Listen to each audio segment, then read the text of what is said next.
Everybody, welcome back to the channel.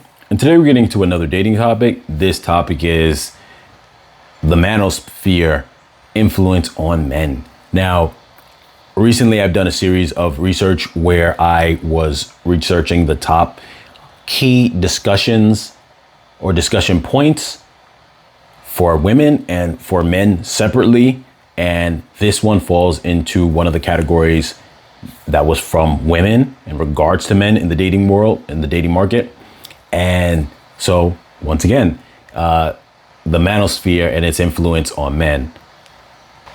So the breakdown of the subject says a major controversy among women 25 to 40 is whether online male influencers are harming modern relationships. Women increasingly complain about men adopting ideas from alpha male podcasters, red pill content, anti-marriage rhetoric, or high value man culture. And he goes on to say many women say these spaces encourage resentment towards women. So that is the perspective of women in regards to this subject being, like I said, one of their hotly debated topics.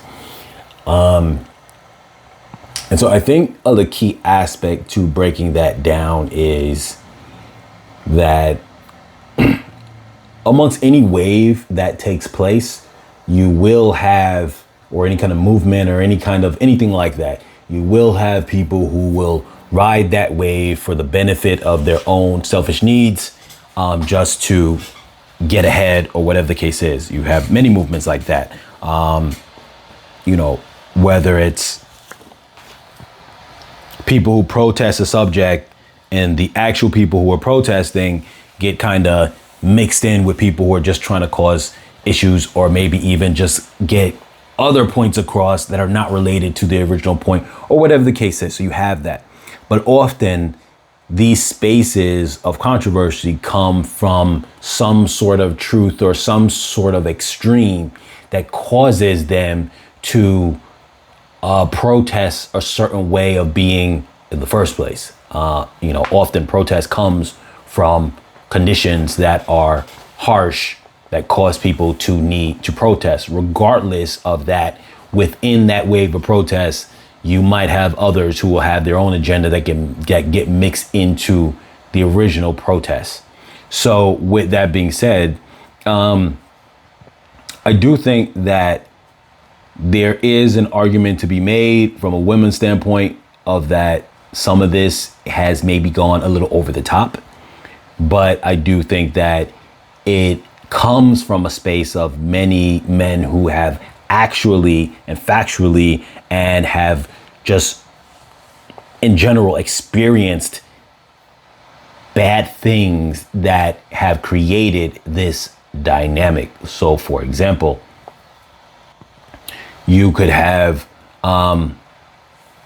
men who, and I recently did a topic within this, several topics of research where I mentioned about men being in a soft guy era versus masculine, and how some women want their guys to be more emotional, more, vulnerable.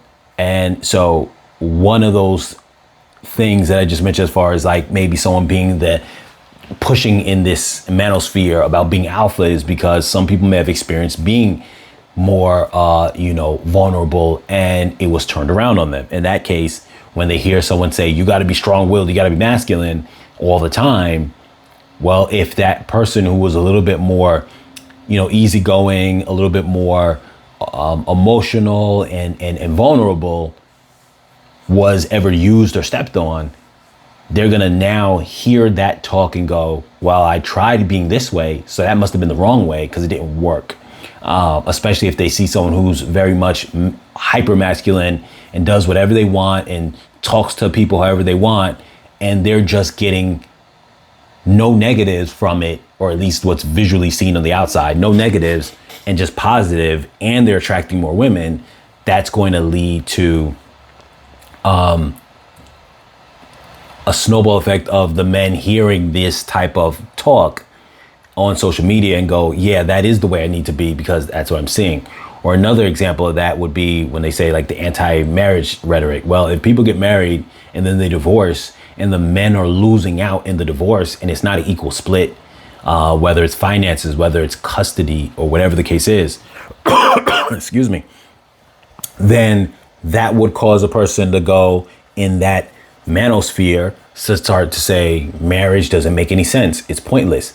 And it's coming from a place of, well, there is this lack of, of things working out the way that they would have seen for it to work out. Even if things don't last, that it shouldn't still be a thing where one side is punished over the other.